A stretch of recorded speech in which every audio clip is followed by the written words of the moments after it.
Hello, everybody. You're listening to Let's Master English, and my name is Coach Shane.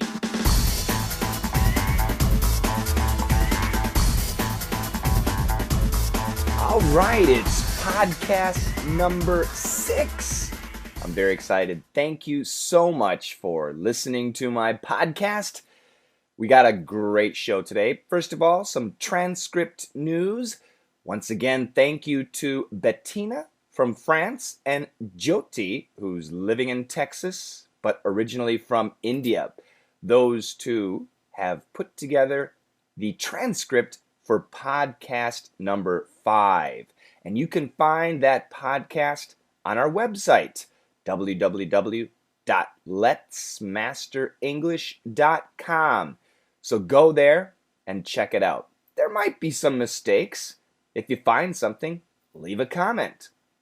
And we have had a little problem in the comments section, but don't worry. You can still leave comments and we will solve the problem. And very soon, you'll be able to see them. Remember, my website, letsmasterenglish.com, is still in its infancy. INFANCY. It's infancy. It's still a baby. It's still growing.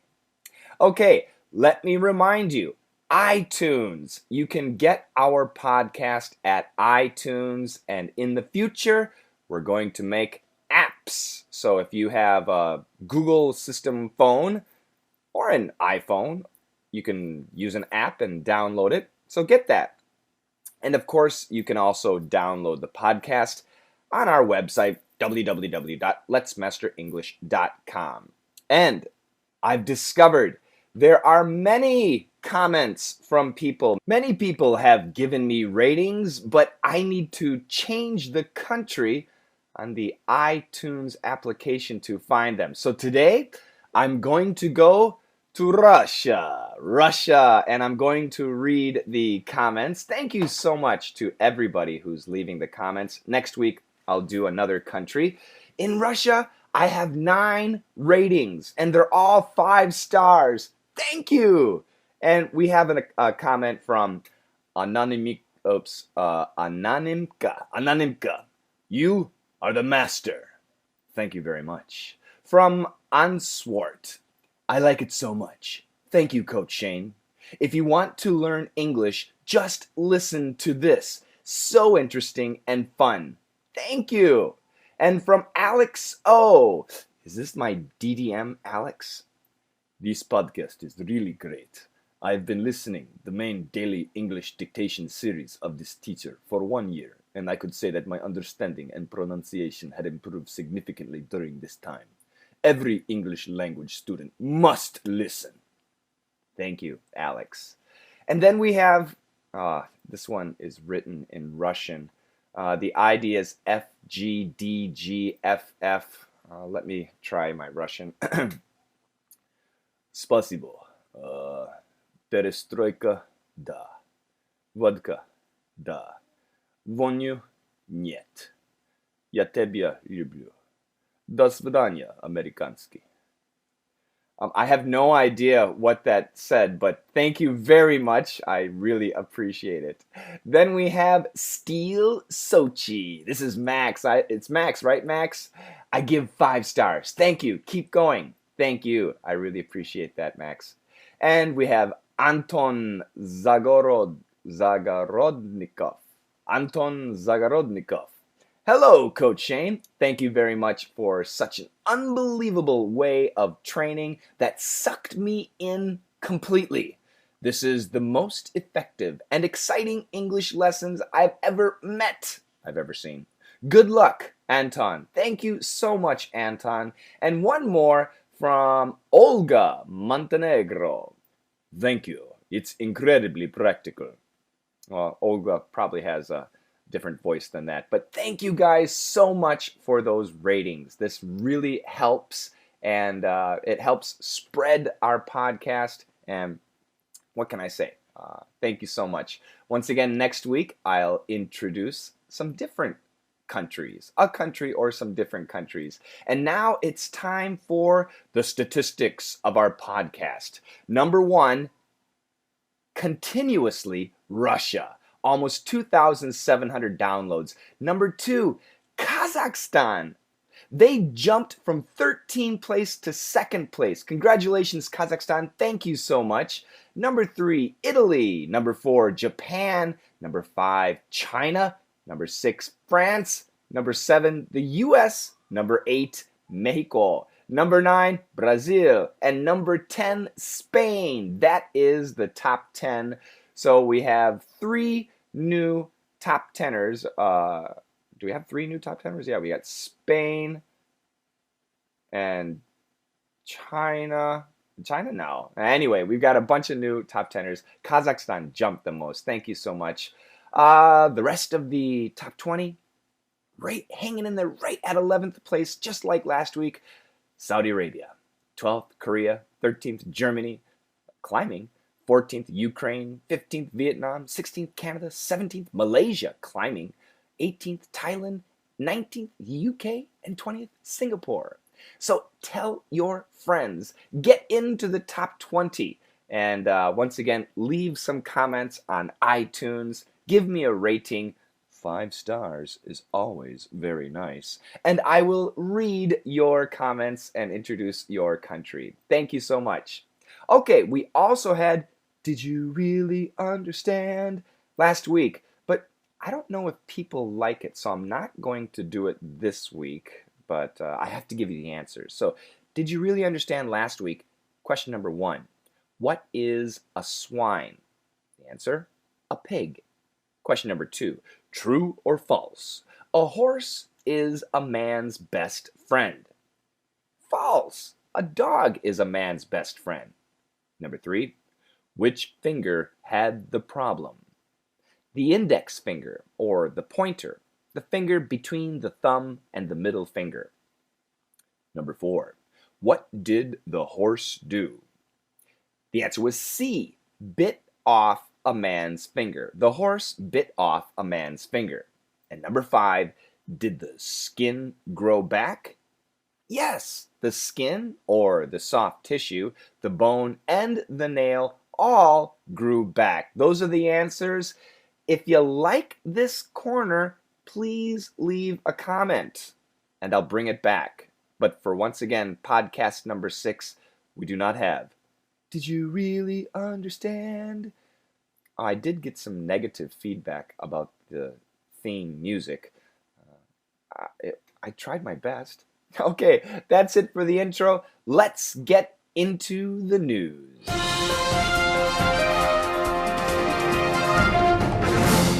Oh, if I could just win the lottery. A lot of people dream about the chance to become instantly rich, but another winner has come clean. That windfall comes with tons of pitfalls. Willie Seeley of New Jersey took home his cut of a $450 million lottery recently and said, after he quit his job, bought new cars, and repaired his house, life got bad. Constantly being hounded by the media and long-lost relatives is a ceaseless burden. Hey, Willie, trade ya. Okay, did you basically understand? Let me read it one more time, a little bit more slowly. Oh, if I could just win the lottery. A lot of people dream about the chance to become instantly rich. But another winner has come clean. That windfall comes with tons of pitfalls. Willie Seeley of New Jersey took home his cut of a $450 million lottery recently and said, after he quit his job, bought new cars, and repaired his house, life got bad. Constantly being hounded by the media and long-lost relatives is a ceaseless burden. Hey, Willie, trade ya? Okay, So the story is about the lottery. Does everybody know what the lottery is? Lottery. Yes, that's that kind of game that you spend a little bit of money, and if they pick your numbers, you could become really, really rich. I know in America we have lots of lotteries, and there's a lottery in Korea. Probably you have a lottery in your country too. Did you ever win? If you won the lottery, please send me an email. Let's be friends.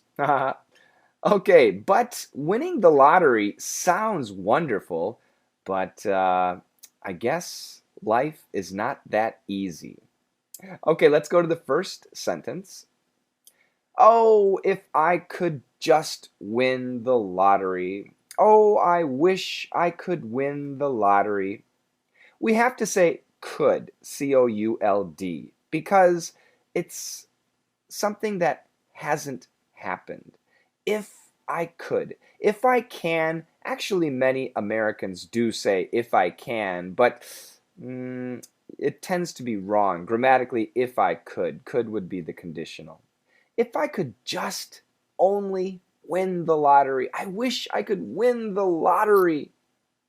A lot of people dream about the chance to become instantly rich. That's true. Maybe you. I have, sure. At times you hear about a big lottery.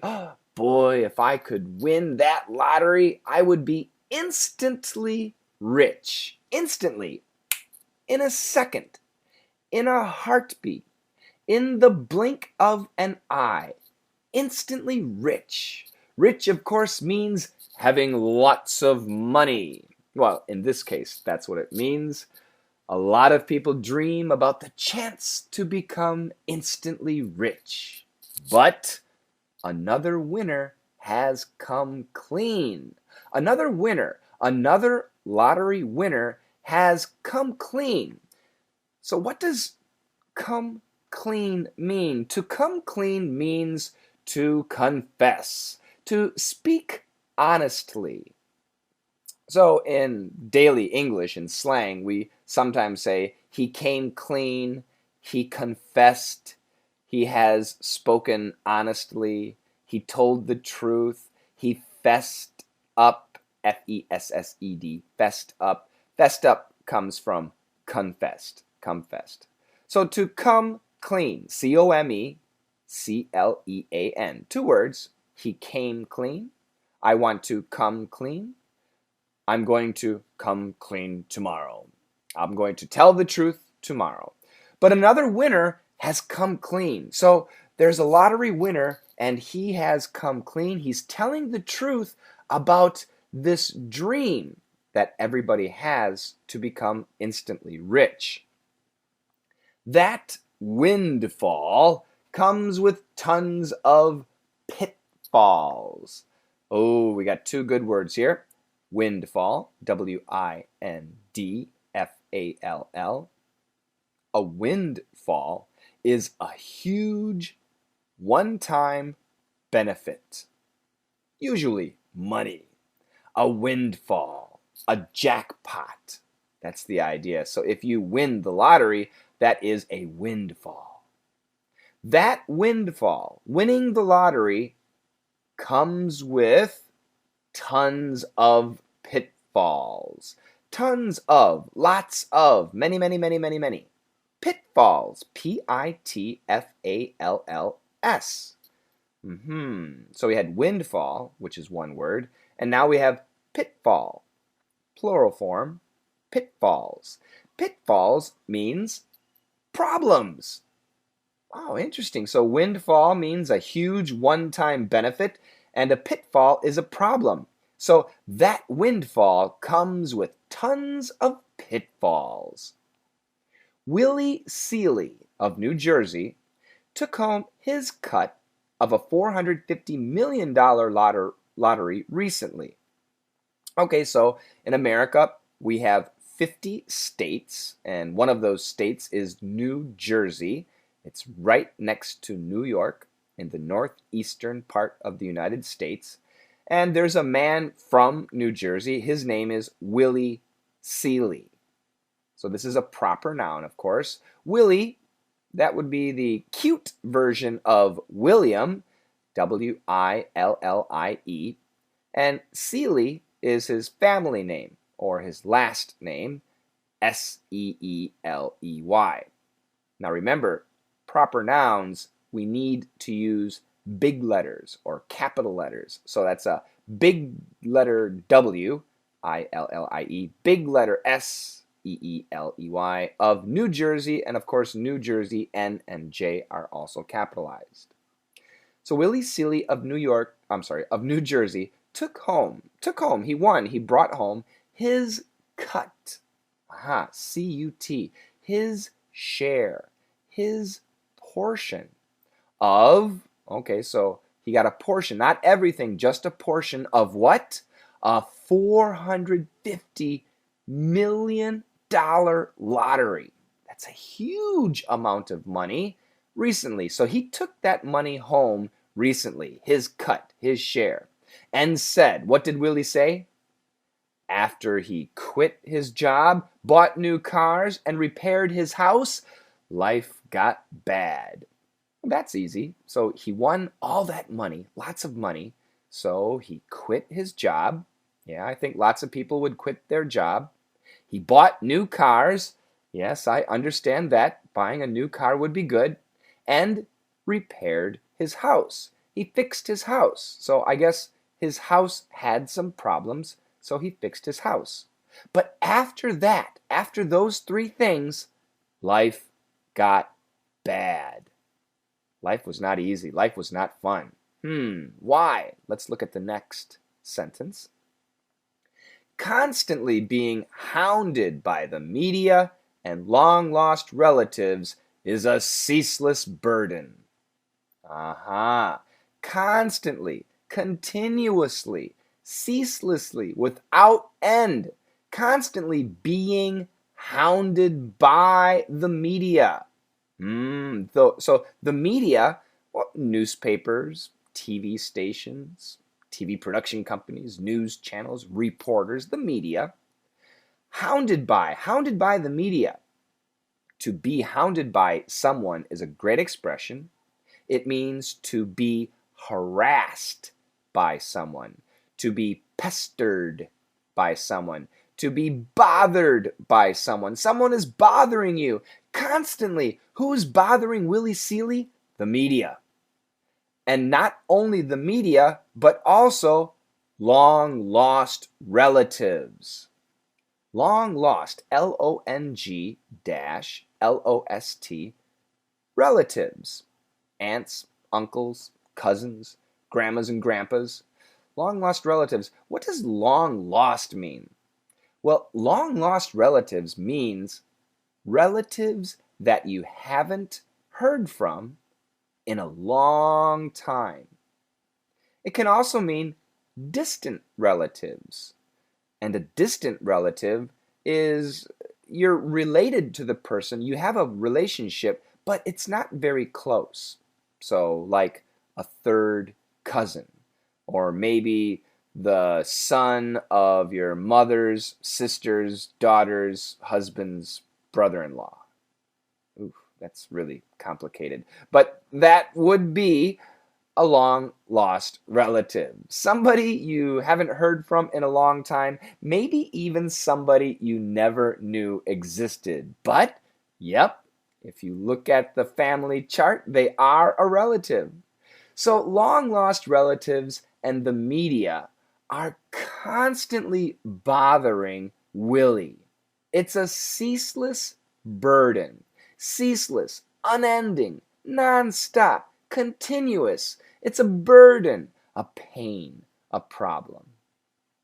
And then the last sentence, hey Willie, trade ya, hey. So when you call somebody's name, hey, H-E-Y, hey Willie, trade ya, trade you, T-R-A-D-E-Y-O-U. Now, in my online class, which is called DDM, if you're not a member, I highly encourage you to join. It's a great class. We learn all about pronunciation, and the word you has 3 different sounds. The perfect pronunciation is you, a little bit faster, ya, and really fast, yeah, yeah. Trade you. Now, D, Y, trade, we have a D sound. U, we have a Y sound. When a D is next to a Y, usually in America, it changes to a J sound, J. So trade you becomes trade you, but we don't say Jew, we say J, yeah. Trade ya. Hey, Willie, trade ya. Grammatically, I should say, I'll trade you, or maybe even I could say, let's trade. And what does it mean to trade? To trade means let's exchange. Exchange what? Well, in this situation, it means let's exchange problems. Willie's biggest problem is the media and long-lost relatives asking for money, and he has tons of money. And I don't have any money. So, Willie, give me your money and I will take your problems. Okay? Please? Yeah. I highly doubt that Willie will give me his money. What about you? Would you like to trade lives or trade problems with Willie? Probably. I'm guessing you probably would. So we have some really good expressions once again. I think you know most of them, but there are some new ones. The lottery, instantly, to come clean, windfall, a windfall, tons of something, pitfalls, a pitfall, his cut, his share, his portion, repaired, fixed, my voice is gone, being hounded by, being bothered by, the media, newspapers and TV, reporters, long lost relatives, relatives that you haven't heard from in a long time, ceaseless, ceaseless,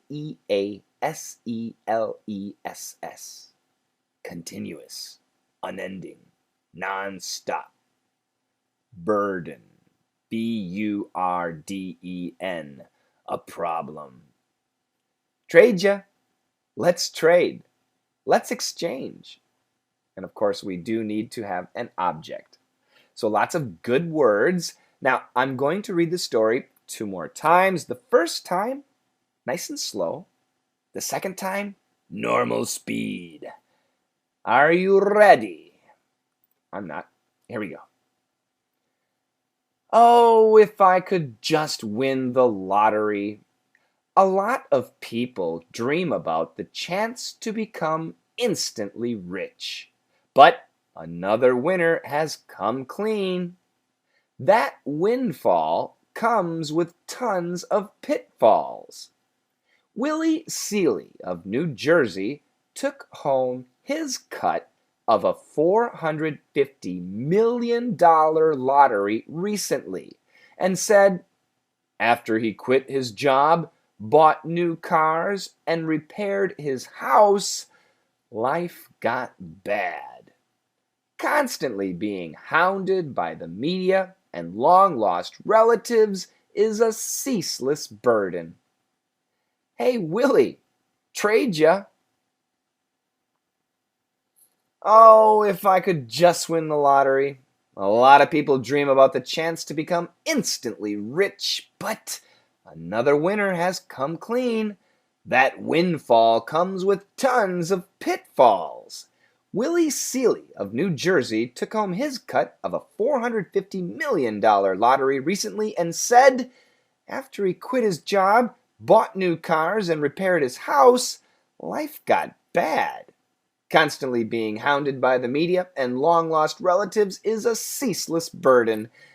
Hey, Willie, trade ya.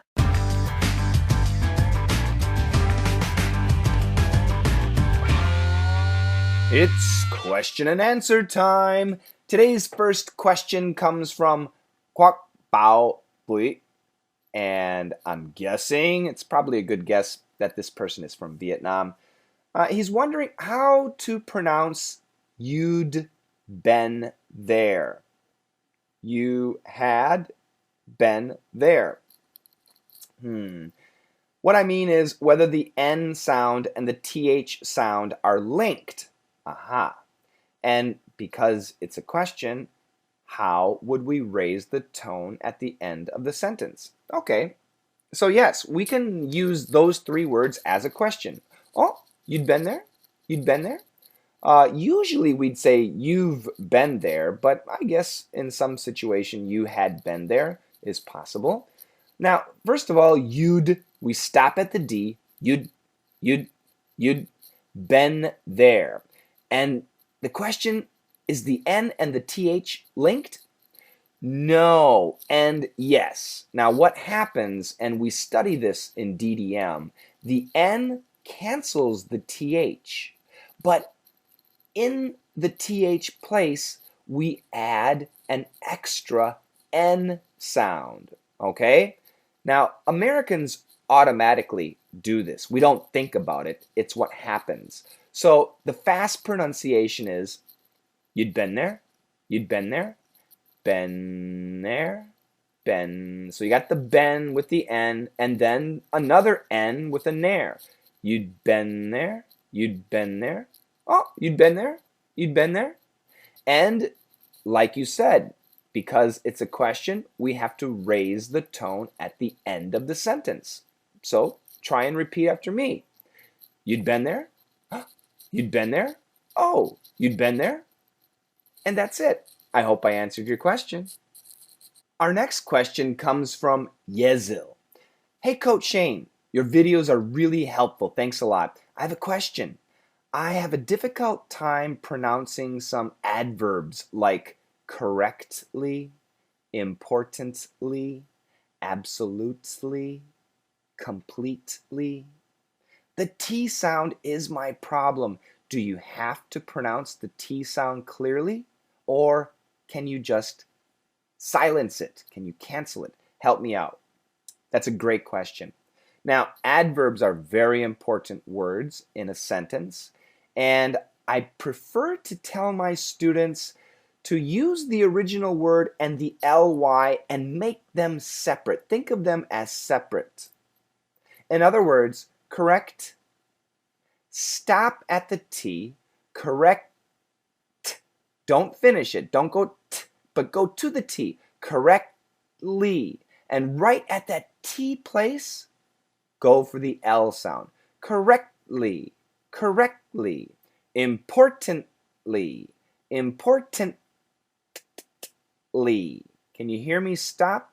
Correctly, importantly, absolutely, completely. So I want you to stop and then make the ly sound. So let me give you some sentences. He said it correctly. He said it correctly, correctly, correctly. I stop very briefly and then make the ly sound. So do you hear the T? No, not really. Importantly, what's a sentence? Importantly, I can't think of a sentence, so I'll just say the word quickly. Importantly, importantly, importantly. Can you hear me stop and make the ly? Absolutely. I absolutely like coaching English. Absolutely. I absolutely love coaching English. Completely. I can't completely understand. Completely understand. Completely. I can't completely understand. I can't completely understand. So in this case, this is a good example, Yezel, because it's not completely, the T is gone. It's not completely, it's completely, completely. So we need that stop. So I call that a stop sound. So can the T be canceled? No, it should be stopped. but the ly is very important. So after you stop, make that ly sound very clear. And once again, remember, adverbs are important. So if you're nervous about your pronunciation, just say it a little bit slower. Gorilla Churchill. Oof, that's scary. Has a question. Please help. Hello. I can't seem to pronounce the word rear correctly. R-E-A-R. When I say the word, it sounds like I'm not even pronouncing the R's. Well, Gorilla, or should I call you Churchill? If you're not pronouncing the R's, it sounds like eh. So this is tough. Rear, rear. Can you hear that very clear R sound? Now, Gorilla, I have a feeling you have seen my R pronunciation videos on my YouTube channel, and I'm talking about www.youtube.com/Coach Shane's ESL. All one word, Coach, C-O-A-C-H, Shane's with an S, ESL. Coach Shane's ESL. I do have many R videos there. So it's tough for me to teach the R pronunciation without me actually hearing your voice. But watch the R video and then see if you can mimic this sound. Rear, rear. Let's say real, R-E-A-L. Real, real. Let's say real rear. In the mirror, M-I-R-R-O-R. That's a real rear in the mirror. Real rear mirror. That's a real rear in the mirror. I don't know if I helped you, Gorilla or Churchill, but I hope so. Rear, rear. Your tongue stays in the same position. And once again, check my videos. I actually think I might have a video about R-E-A-R. Do a search and see if you can find one. If not, I'll make one for you. Vladzaradan, Vladislav Zarina Daniel. Wow. Vladzaradan, Vladislav Daniel. I'll call you Vlad or Daniel. Has a question. I hear when you read fast, they are there. It seems to sound as if the TH sound in there, T-H-E-R-E, becomes an R, melting into the R sound in there, T-H-E-Y-R-E. Excellent observation, Vlad. That's right. They're there. So they are there. So first of all, they are there. We can just say there. The same pronunciation as T-H-E-R-E and T-H-E-I-R. Those three words can sound the same. So they are there. They're there. The faster we say it, they're there. They're there. They're there. And yes, that R sound can cancel the TH. The R is part of the strong family. The TH is part of the weak family. And these are pronunciation tips that I talk about in DDM.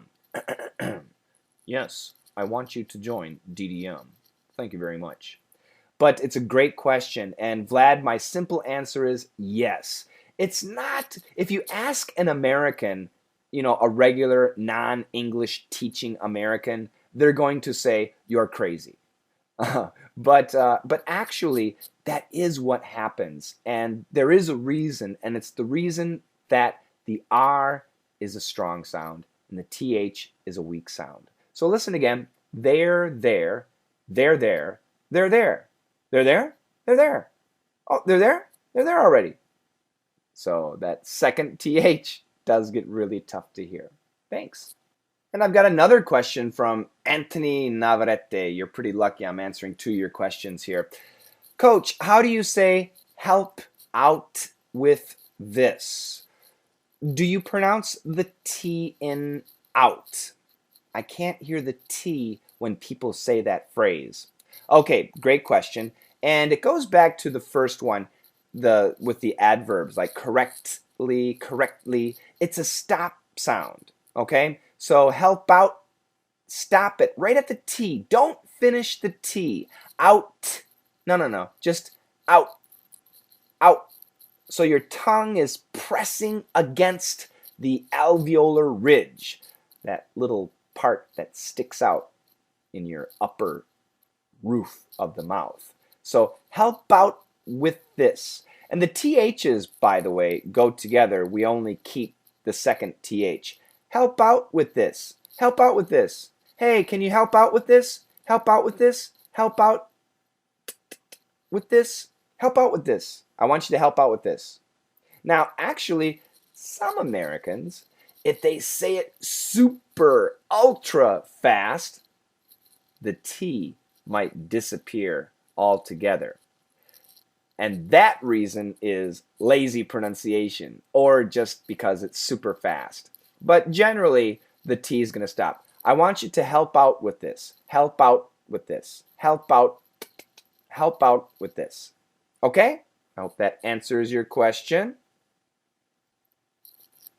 Seba, 1435, or is it Seba, S-E-B-A 1435 has a question. Hello, I've got a question about something that bothers me.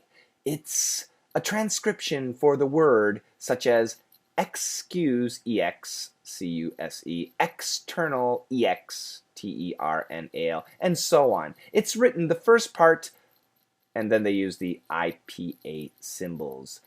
I have to admit, to me, it sounds more like a schwa sound than an I. So it's written excuse, external. But to Siba, it sounds more like an excuse. So it's an I or an Okay, now, this is the big problem with dictionaries and the use of the symbols. Actually, Americans, regular Americans, do not learn IPA symbols. Okay? We use, if you go to dictionary.com, there's two options, the spelling version of pronunciation and the IPA version of the pronunciation. Americans are used to the spelling version of the pronunciation. So, let's look at the word E-X-C-U-S-E, excuse. So if you ask me to pronounce that word perfectly, I will say excuse, excuse me, excuse me. But if I say the word naturally, I would say excuse me,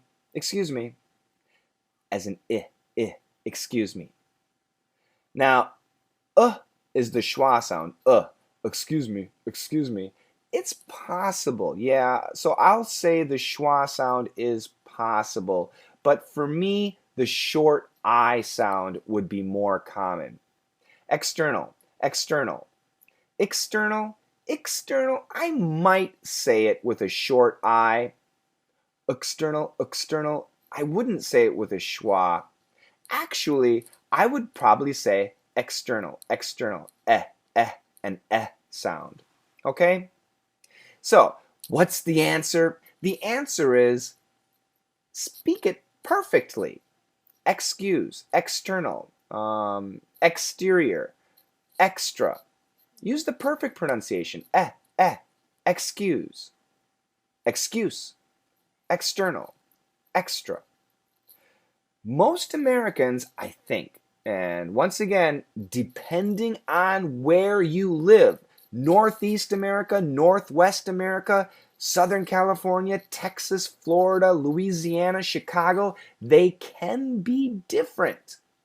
But in general, most Americans will say excuse or excuse, excuse. But other sounds are possible. It really depends on where you live.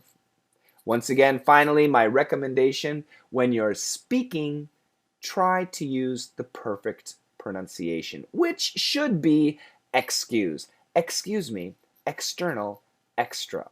Okay? That's my recommendation. And when it comes to looking at pronunciation in the dictionary. Stop! Yeah, I'm sorry, but you cannot properly learn pronunciation, native style pronunciation in a dictionary. You can't. I'm sorry.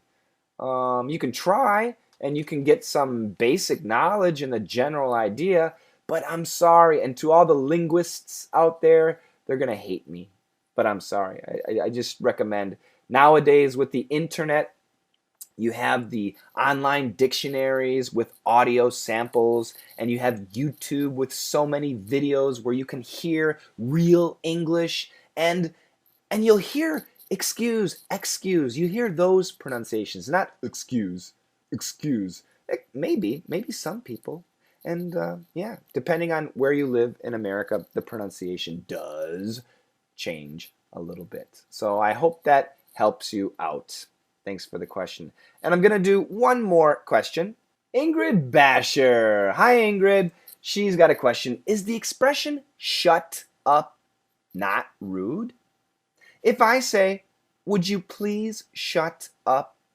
Is it polite enough when talking to my boss? I don't feel comfortable using the words shut up. Is there any other expression to ask somebody to stop speaking? Another polite expression, not a ruder one. This is great. A great question. And shut up is rude. Now, kids will use it all the time. Kids are sometimes rude. And if you watch Americans or a sitcom, sometimes you'll hear somebody say, shut up!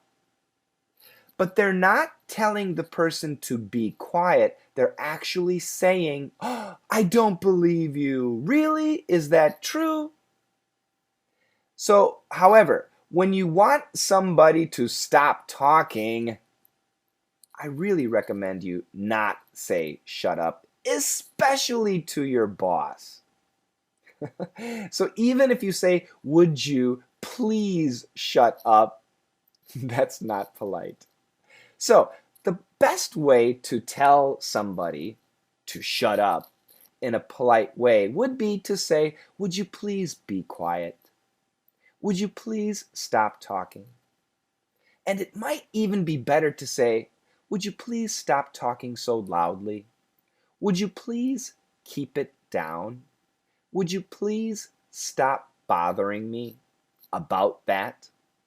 Would you please tone it down? So those are a bunch of expressions that you can use. Would you please is the best way to start, but don't finish it with shut up. Okay? Thanks a lot, Ingrid. Whew, that was a lot of questions. I hope that it was interesting, and I hope that you got your answers. And now it's time to move on.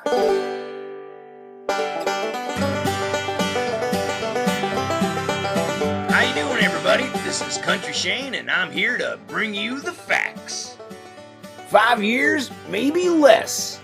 That's how long it takes 90% of lottery winners to spend their money. All of it. 5 years. Damn. This has been Country Shane bringing you the facts.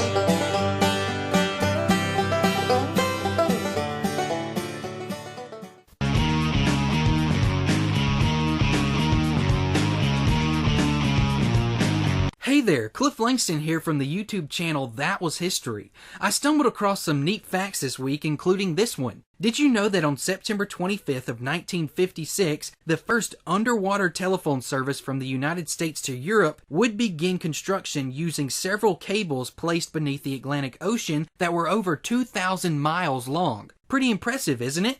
If you would like to learn more about great events from history, be sure to join us. Simply search That Was History and you can follow us on YouTube, Facebook, and Twitter.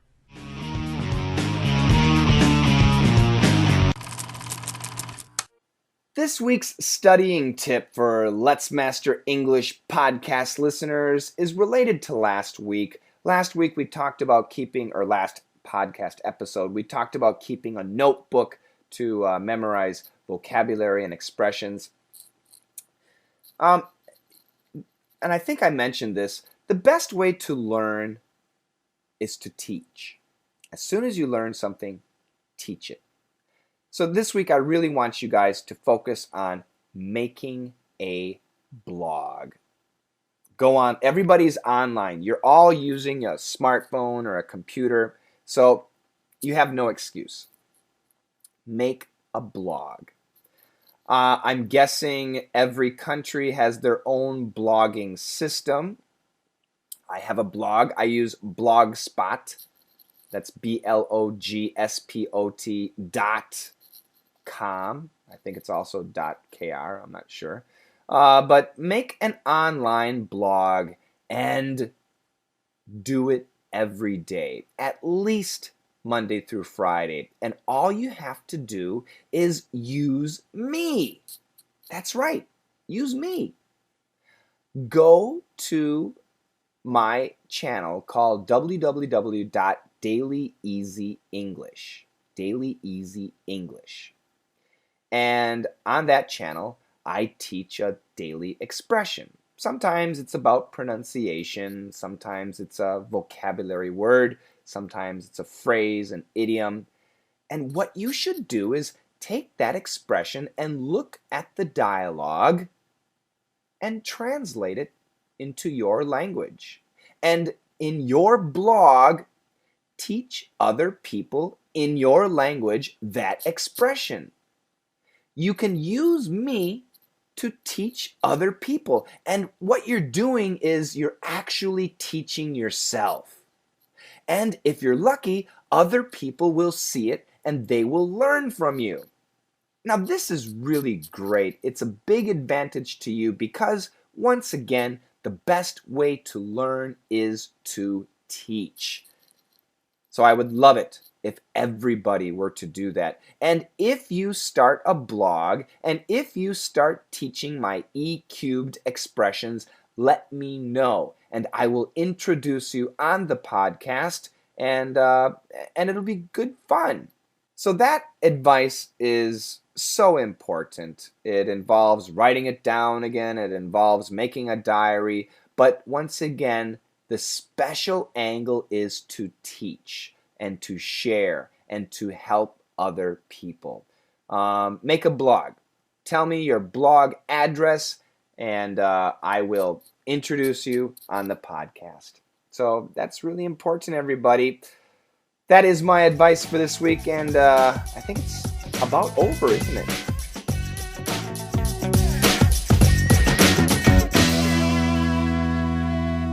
And that's going to do it for me today. I hope you enjoyed this episode of Let's Master English. Please subscribe on the iTunes store and give me a good rating, 5 stars. You can also get our podcast on our homepage, www.letsmasterenglish.com. And thank you so much for listening. If you want to study with me, join DDM, and I'll give you a free lesson if you're not too sure. DDM does cost money, but if you're interested, send me an email. My email address is dailydictationmembers@gmail.com. dailydictationmembers@gmail.com. And I'm not the one who usually sees that email, so use that address to ask for a free sample of DDM, and we'll get one out to you. So that's it for me. Thank you very much. Take care, everyone, and let's master English.